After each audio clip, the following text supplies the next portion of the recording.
Teja sir. So ఇప్పుడు ఏంటి next మీరు బాగా ఎక్కువగా చదువుకున్నారు కదా? అవును సార్. ఏది ఎంఎస్సి బయోటెక్నాలజీ. ఎంఎస్సి బయోటెక్నాలజీ ఉద్యోగం చేస్తున్నారు. అవును సార్. సో మీకు అక్కడ మీ ఎక్కడైతే మీరు వర్క్ ప్లేస్ ఏమైనా ఇలాంటి డిస్క్రిమినేషన్ ఉందా, లేకపోతే మిమ్మల్ని యాక్సెప్ట్ చేశారు? అక్కడ తెలుసు వాళ్ళందరికీ యాక్చువల్గా బయటకు వచ్చిన తర్వాత తెలిసి. సో యాక్చువల్గా ఏంటంటే ఇప్పుడు వర్క్ ప్లేస్ డిస్క్రిమినేషన్ అనేది నేను దాదాపు 2019 ఆ టైంలో 18 గ్రాడ్యుయేషన్ అయిపోయింది, 19లో జాయిన్ అవ్వడం జరిగింది ఒక కంపెనీలో. అవును సార్, పోస్ట్ గ్రాడ్యుయేషన్ 18లో అయిపోయింది. సో అది అయిపోయిన తర్వాత ఏదైతే నేను జాబ్లో జాయిన్ అయ్యానో ఒక చిన్న సిచ్యువేషన్ నేను ఆ జాబ్ని వదిలేయడానికి, ఒక లంచ్ టైంలో కొలీగ్స్ కలిసి కూర్చోవడం తినడం, అప్పటికి ఉద్యమం సోషల్ మీడియా వీటిలో ఉన్నాం కాబట్టి యాక్టివ్గా మనం మన మనసులోవి రాయడం, ప్రైడ్ మంత్ కానీ ఎల్జిబిటీ కమ్యూనిటీకి సంబంధించినటువంటి విషయాలు పంచుకోవడం, అప్పుడు ఉన్నదంతా మనసులో భావాలన్నీ కూడా ఇప్పుడంటే వాట్సాప్ స్టోరీస్ పెడుతున్నాం కానీ అప్పట్లో ఫేస్బుక్ లోనే రాసుకుంటాం. ఎందుకంటే మనం ఎంత రాసినా వద్దు అని ఆపనేది ఏదైనా మాధ్యమం ఉందంటే అప్పట్లో ఫేస్బుక్. సో ఆ సందర్భాల్లో ఆ కంపెనీలో కొంతమంది కొలీగ్స్ కూడా చూసి ఈ అబ్బాయి పలానా గే నానికి నువ్వు కూడా వాడితో పాటు కూర్చొని లంచ్ టైంలో కూర్చొని ఏకైకలు పగలు నవ్వుతున్నానంటే మీరంతా ఒకటే జాత అంటే, ఇవి నా దగ్గర వరకు రాలేదు కానీ నా వరకు రాకుండా నాతో పాటు నా కొలీగ్స్, నాతో పాటు చనువుగా సరదాగా ఉన్నటువంటి ఫ్రెండ్స్ ని ఆ నేరా నువ్వు కూడా వాళ్ళంటోడివేనా అని వాళ్ళతో మాట్లాడడం వాళ్ళు రాను తగ్గించేసేవాళ్ళు. సో ఒకరోజు తెలుసుకున్నప్పుడు వర్క్ ప్లేస్ డిస్క్రిమినేషన్ అంటే అదే, అంటే వీడు పలానా వాడు, నేను వీడి గురించి పలానా చోట తెలుసుకున్నాను, సో వాటితో చనువుగా ఉండడం మానే, నీకు పెళ్ళిళ్ళు అవ్వకుండా ఉంటాయి, ఇటువంటి చోట చెప్పి చుట్టూ ఉన్న ఎన్విరాన్మెంట్ ని డిస్టర్బ్ చేసి నాతో పాటు ఉన్నటువంటి స్నేహాలని సన్నిహితుల్ని కూడా దూరం చేయడం వల్ల చాలా బాధపడ్డాను. అంటే బాధపడి వ్యవస్థను నేను అప్పుడు మారుస్తానంటే నా దగ్గర అంత శక్తి కూడా లేదు, అంత కలిసి వచ్చేటువంటి వ్యక్తులు ఎవరు కూడా లేనటువంటి సందర్భంలో అక్కడ ఉండి రోజు బాధపడేదానికన్నా మానేస్తే పోతుంది కదా అనేది మానేసి వచ్చిన తర్వాత ఏదైతే నేపథ్యం ఉందో, సైన్స్ నేపథ్యం ఉందో దాని ప్రకారమే నేను అప్పట్లో హెచ్ఐవి ప్రివెన్షన్ ప్రాజెక్ట్స్ అనేది దేశం అంతా జరుగుతాయి. వాటికి ఫండింగ్స్ అన్ని కూడా ఇంటర్నేషనల్ నుంచి వస్తాయి. ఇంటర్నేషనల్ నుంచి వచ్చేవి కూడా జీరో డిస్క్రిమినేషన్.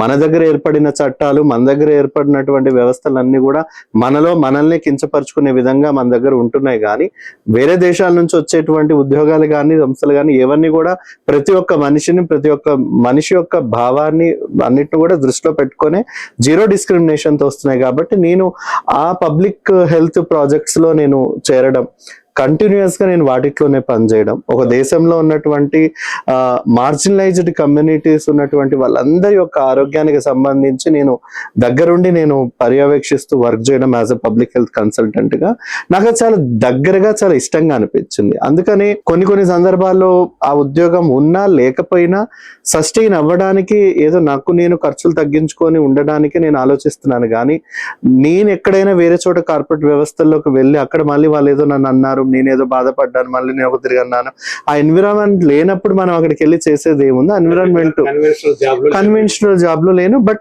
ప్రాజెక్టు ఏవైతే ఉన్నాయో అవన్నీ మా కమ్యూనిటీకి సంబంధించి ఉన్నాయి లేదా ఇతర మార్జినలైజ్డ్ కమ్యూనిటీకి సంబంధించి ఉన్నాయి. సో ఈ ప్రివెన్షన్ లో దేశవ్యాప్తంగా నేను ఒక ఎక్స్పర్టైజ్డ్ వ్యక్తిగా ఉండడం అదొక అదృష్టం. దగ్గరుండి వీటన్నిటిలో దగ్గరగా తెలుసుకొని వాళ్ళ ఆరోగ్య భద్రతని కూడా కాపాడే ఒక మంచి పొజిషన్స్ లో ఉన్నాను దాన్ ఆ కార్పొరేట్ అద్దాల మేడల్లో కూర్చునే దానికనంటే నాకు ఇది చాలా సంతృప్తికరమైనటువంటి ఉద్యోగం. మనసుకు దగ్గర అందులో వ్యక్తులకు కూడా చాలా దగ్గర, కమ్యూనిటీస్ కి దగ్గర. సో ఆరోగ్య భద్రత మీద పనిచేస్తున్నాను కాబట్టి అది నాకు చాలా ఇష్టంగా ఉన్నటువంటి జాబ్ సార్. మీకు ఇప్పుడు హెల్త్ ఇష్యూస్ వచ్చింది లేదా బయటికి వెళ్ళారు, ప్రతి చోట కూడా మీకు ఇబ్బంది, వాష్రూమ్కి వెళ్ళాలి, ఎక్కడికి వెళ్ళాలి, ఏ రూమ్ లో, ఏ టాయిలెట్ ఇలా ఏ ఉంటాయి కదా, ఇలాంటి సందర్భాల్లో మీరు ఎలా చేస్తారు? ఎలాంటి ఇబ్బందులు ఎదుర్కొంటారు? అంతే సార్, ఇలాంటివి ఇప్పుడు లేడీస్ వాష్రూమ్ ఉంటది, ఇప్పుడు దాంట్లోకి వెళ్ళాలంటే ఆడవాళ్ళు విచిత్రంగా చూస్తారు, ఇలా కింది మీద చూసి ఏంటి వీళ్ళు దీంట్లోకి వచ్చారు అని ఒక విచిత్రంగా అపోహలా ఉంటారు. ట్రాన్స్జెండర్స్ అనేది ఇప్పుడు ట్రాన్స్ ఉమెన్స్ మనల్ని చూస్తున్నారు అన్నట్టుగా వాళ్ళు బయట అలాంటివి జరుగుతూ ఉంటాయి. ఇప్పుడు ట్రాన్స్ ఉమెన్స్ అంటే మేము ఉమెన్స్ లాగానే, వాళ్ళకి ఎలా ఉంటారో మేము అలాగే ఉంటాం. వాళ్ళు ఇంకా సొసైటీలో ఈ 2026 లో కూడా వాళ్ళు వేరే అపోహలు పెట్టుకొని వీళ్ళు దీంట్లోకి ఎందుకు వస్తున్నారు అని కిందికి మీదికి చూడడం కానీ అలాంటివి చాలా జరుగుతూ ఉంటాయి సార్. మిగతా వాళ్ళలాగా మీరు అందరిలో కూర్చొని సినిమాలు చూడటం కానీ, మీకు ఇష్టమైన చోటకి వెళ్ళి ఉండడం కానీ, అవి ఇప్పుడు ఎలా ఉంది? ఇప్పుడు మీరు వచ్చిన కొత్తలో పోల్చుకుంటే ఇప్పుడు ఎలా ఉంది? ఇప్పుడు కొంచెం పర్లేదు సార్. ఇప్పుడు మార్పు అనేది కొంచెం వస్తుంది సొసైటీలో. మేము ఈక్వల్ గా ఉంటున్నాము. ఎక్కడికి వెళ్ళినా అంత విచిత్రంగా ఏం చూడట్లేదు. కొంచెం జనరేషన్ అదే మారుతూ కొద్దీ సొసైటీలో కూడా కొంచెం మార్పు అనేది వస్తుంది. యంగర్ జనరేషన్ అనే వాళ్ళు కొంచెం మీ పట్ల కొంచెం డిస్కంఫర్ట్ కాకుండా కొంచెం పర్లేదు, వీళ్ళు హ్యూమన్ బీయింగ్సే, మనకి ఎందుకు వాళ్ళ గురించి అన్నట్టు ఉన్నారు సార్. ఇప్పుడు తేజ ఒక మాట, ఏదైనా కార్పొరేట్ హాస్పిటల్స్ తప్ప మిగతా హాస్పిటల్కి వెళ్ళాలి, మీకు ఏదైనా హెల్త్ ఇష్యూ వచ్చింది, మీకు హెల్త్ ఇష్యూ వచ్చినప్పుడు ఎలా హాస్పిటల్కి వెళ్ళాలంటే అంటే పలానా హాస్పిటల్కి వెళ్ళాలి లేదా పలానా హాస్పిటల్కి వెళ్ళాలి, హాస్పిటల్కి వెళ్తే ఇబ్బందులు ఉంటాయి అని జరుగుతూనే ఉండదు. చిన్న హాస్పిటల్స్ కి అయితే మేము ఎక్కువ వెళ్ళాం సార్.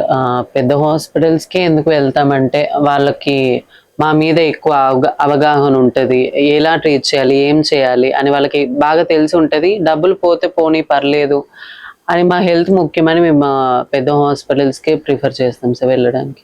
వీటికి మనీ అంతా కూడా మీ ఇండివిడ్యువల్ గా మీరు సంపాదించుకుని ఖర్చు పెడతారా, లేకపోతే మొత్తం మాది మేము సంపాదించుకుందే ఖర్చు చేసుకుంటాం. తోడుగా మా గురువు వాళ్ళు వస్తూ ఉంటారు అంతే.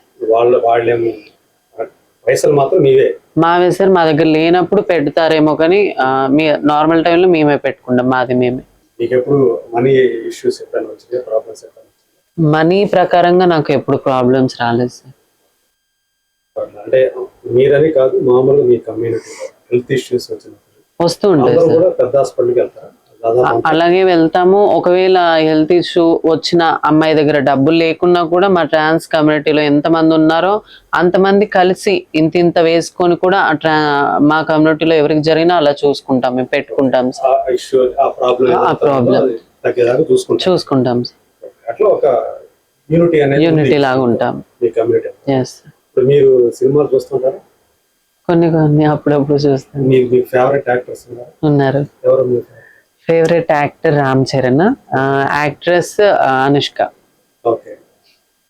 ఒకళ్ళేమో బాగా యంగ్ చెప్పారు, స్వీటీ ఆల్వేస్ యంగ్ సార్. పెద్ద సినిమా చూసారా? చూసాను సార్. ఏమనిపించింది? చాలా బాగుంది. చూసాను. సెకండ్ డే చూసాను, ఫస్ట్ డే టికెట్స్ దొరకలేదు, సెకండ్ డే వెళ్ళి చూసాను. ఎందుకు రామ్ చరణ్ అంటే ఇష్టం? అంటే యాక్టింగ్ కానీ అతను స్క్రీన్ లో చేసే పర్ఫార్మెన్స్ కానీ, తన రియల్ లైఫ్ లో సార్ రామ్ చరణ్ సార్ ఉండే బిహేవియర్ కానీ, అందరితో నడుచుకునే అలాంటిది నాకు బాగా ఇష్టం సార్. డిగ్నిఫైడ్ గా అలాగా. అంటే రియల్ లైఫ్ క్యారెక్టర్ కూడా మీకు ఇష్టం సార్, అభిమానం. సో పెద్దలు మీకు బాగా నచ్చింది ఏంటి ఆయన పర్ఫార్మెన్స్? అందులో ఆయన పహిల్వాన్గా చేశాడు, క్రికెట్ ఆడాడు, చివరిలో వచ్చేటప్పటికి పారా అథ్లెట్ గా అయ్యాడు. క్రికెటర్ గా నాకు బాగా నచ్చాడు. క్రికెట్ ఆడడము, కొన్ని సీన్స్ బాగుంది. పహిల్వాన్ లో అంతా నచ్చలేదు. అదేంటి అందరూ కూడా పహిల్వాన్ ఆయన పెద్ద పహిల్వాన్ అని చెప్పేసి అందరూ కూడా అంటే నాకు క్రికెటర్ గా బాగా నచ్చాడు పహిల్వాన్ కంటే. అంటే ఆయన అట్లా బాడీ చూపించాడు, ఇవన్నీ మీకు నచ్చలేదు?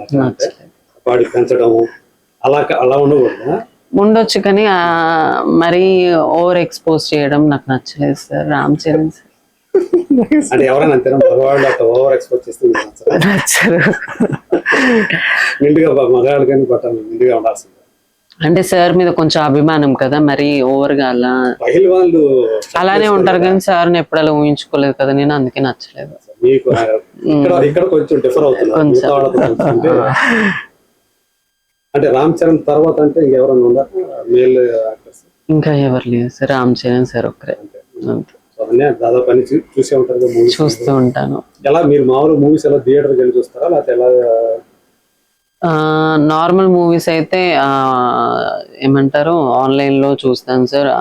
రామ్ చరణ్ సార్ ఇంకెవరన్నా ఫేవరెట్ మూవీస్ వచ్చినప్పుడు థియేటర్స్ కి వెళ్ళి చూస్తాను, పెద్ద సినిమాలు. అప్పుడు మాకు నార్మల్ గానే కూర్చుంటారు మిగతా వాళ్ళతో అట్లా నార్మల్ గానే వెళ్తాను, నార్మల్ గా కూర్చుంటాను. అప్పుడు ఎలా ఉంటుంది జనం అంటే మీరు మధ్యలో ఎక్కడో ఉంటుంది కదా.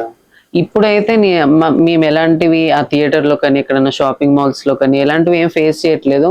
ఇప్పుడు ఈ జనరేషన్ లో ఒక 5-10 years ముందు అలాంటివి ఫేస్ చేసాం, కానీ ఇప్పుడు మారింది సార్ జనరేషన్, కొంచెం పర్లేదు ఇప్పుడు. మరి అంత ఇబ్బందికరంగా అంత ఇబ్బందికరంగా ఏం లేదు, అంటే యాక్సెప్టెన్స్ లెవెల్స్ అనేవి కొంచెం కొంచెం పెరుగుతున్నాయి sir. Thank you so much. Thank you.